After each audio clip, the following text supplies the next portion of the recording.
ఇంత వార్మింగ్ దాంట్లో కూడా మీరు ఉంటున్న అట్మాస్ఫియర్ చూస్తే చాలా ఆహ్లాదకరంగా ఉంది. వచ్చిన తర్వాత ఎవరైనా వస్తే ఇక్కడికి పీస్ఫుల్గా అట్లా 5 నిమిషాలు చూస్తారు ఏరియాని. ఎవరిది ఈ సెట్టింగ్ అంతా, ఈ గ్రీనరీ సెట్ అంతా ఎవరిది? ఇది ఒక మామూలు బీడు పడిపోయిన భూమి. ఇది అవును, 12 ఎకరాల భూమి. 12 ఎకరాల. అమ్మ రైతు ఎప్పుడు సాయంకాలం ఈ పూలే కట్ చేసి అమ్మేది. నాకు 300 వచ్చింది రేవాళ్ళ అంటే ఒక రైతు కొన్న ఆనందం అనమాట. గొప్పగా నవ్వుకునేవాడిని. ఎందుకురా నవ్వుతావంటే 300 వచ్చిందని ఆనందంగా. 300 వచ్చింది కాదురా, నిన్న మార్కెట్కి పంపించాను కదా కోసి పువ్వులన్నీ. ఇక్కడ ఉన్న ప్రతి చెట్టు ఆమె పేరు చెప్తుందండి. అబ్బా, నేను ఇప్పుడు అది మీ ముందు అంటున్నాను, ఏదో ఇంటర్వ్యూ అనుకున్నాను కాదు. ఈ చెట్లో పనసకాయలు చూస్తే కళ్ళలో నీళ్ళు వస్తాయి నాకు. ప్రతిదీ ఆమె దగ్గరుండి ఎండలో క్యాప్ వేసుకుని నాటిందండి. ప్రతి చెట్టు ఆమె నాటిందండి. ప్రతి చెట్టు ఆమె నాటింది. తర్వాత ఫిలిం నగర్లో ఉండేవాళ్ళం. కొంచెం వాస్తు బాగుండేది కాదు, బ్యూటిఫుల్ హౌస్ అది కూడా. ఇక్కడ తీసుకొచ్చి ఈ తోట మధ్యన ఉందామని వాళ్ళిద్దరు నిర్ణయం. ఇక్కడ తీస్తే ముందు నేను అసలు ఏదో బయట తీసుకెళ్ళి అవతల పారేసారు నన్ను అంటే అయిపోయింది నాకు కారణం. కాబట్టి ఇప్పుడు ఫిలిం నగర్ ఏమి అసలు వస్తే ఇది ఒక ఎక్కడో జనాలు కూడా ఏంటి కృష్ణ గారిని ఇక్కడ మూలలో పడేశారేంటి అని.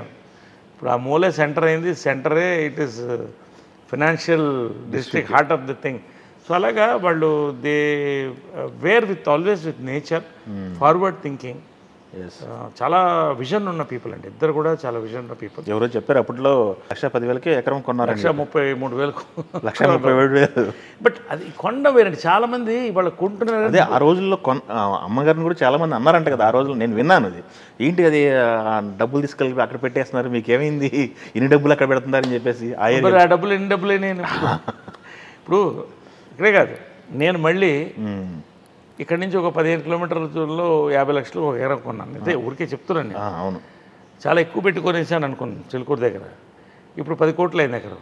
గ్రేట్ కదా. Today I created one small empire. So ఇవన్నీ కూడా వీళ్ళ విజనరీ అండి. అది నేను చెప్పేది. ఇక్కడ ఉన్న ప్రతి గ్రీనరీ, ప్రతి పువ్వు ఆమె నాటిందండి. చెట్టు ఆమె నాటిన చెట్టు, తమలపాకు దగ్గర నుంచి అన్నీ ఆమె పెట్టించి ఓ తోట ఎప్పుడు మెయింటైన్ చేసేవాళ్ళం. ఆ తోటలోనే ఉంటూ అక్కడ వ్యవసాయం చేస్తూ ఇక్కడ పండిస్తూ ఈ కాయగూరలు మళ్ళీ ఆర్గానిక్గా పండించి మేము తినడం. సో ఇవన్నీ కూడా they are great book for everybody అండి. ఇవాళ చాలామంది భూములు కొంటున్నారు, కొని బీడు పడి చేస్తారు. దాన్ని ఒక బోరేసి కొంచెం వ్యవసాయం చేయండి, ఒక మనిషికి జీతం ఇవ్వండి, బతుకుతారు ఫ్యామిలీ. అది మీరు తినండి, 10 మందికి అమ్మండి. ఏమవుతుంది, సిటీ చుట్టూ కూరగాయలు లేవు. ఇప్పుడు మనకి ఎక్కడి నుంచో వస్తున్నాయి కూరగాయలు, పోయినాయి. ఇంతకుముందు మనం మీకు చెరువు లేకపోతే ఇవి కావాలంటే నానక్రామగూడకు వచ్చేవాళ్ళం. ఇవాళ ఒక చెరువు ఎత్తుక్కుంటూ పోతే ఒక సినిమా షూటింగ్కి ఇక్కడి నుంచి 100 కిలోమీటర్లు పోవాల్సి వస్తుందండి. ఓకే, సిటీ డెవలప్ అయింది, స్కై స్క్రేపర్స్ వస్తున్నాయి, బట్ వేర్ ఇస్ నేచర్? నేను మన ఎవరికో చెప్పాను, కార్పొరేట్ వాళ్ళకు కూడా తలా 4 కలిసి 5 బీడు భూమి ఒకటి తీసుకోండి, తలా 1 ఎకరం, 5 ఎకరాలు పండించండి. సాటర్డే సండే ఫ్యామిలీతో ఉండండి, ఎంజాయ్. ఇప్పటికే నేను చేస్తున్నాను. సో ఇవన్నీ we are losing touch with nature, we are losing touch with human touch. ఇది వెరీ సాడ్ అండి, వెరీ సాడ్. నేను అన్ని తరాలు చూశాను. బ్లాక్ అండ్ వైట్ సినిమా చూశాను, కలర్ చూశాను, సినిమా స్కోప్ చూశాను, 71 చూశాను, డిజిటల్ దాకా వచ్చేసాను. But still I'm in touch with nature, I'm touch with మన 60 పూర్తయినందుకు, 50 ఇయర్స్ అయినందుకు అందరు ఫ్రెండ్స్ మెడ్రాస్కి వెళ్ళి, నా చైల్డ్హుడ్ ఫ్రెండ్స్, చిన్నప్పుడు ఫ్రెండ్స్ అందరినీ ఒకసారి కలిసి వాళ్ళందరితో స్పెండ్ చేసి, మళ్ళీ కాలేజ్ టైం ఫ్రెండ్స్ని కలిసి, మా క్లాస్ ఆఫ్ 80s మా ఫ్రెండ్స్ అందరూ మళ్ళీ కార్ వేసుకెళ్ళి కోవిడ్ తర్వాత బంధువులందరినీ ఒకసారి, ఎందుకంటే వాళ్ళు ఎప్పుడెప్పుడు ఎవరెవరు ఉంటారో పోతారో మనకు తెలియదు కదండి. సో ఇవన్నీ వేసుకెళ్తే ఎంత ఆనందంగా ఉంటుందండి. ఆ టైం ఇంత బిజీలో కూడా కేటాయిస్తాను నేను దానికి టైం.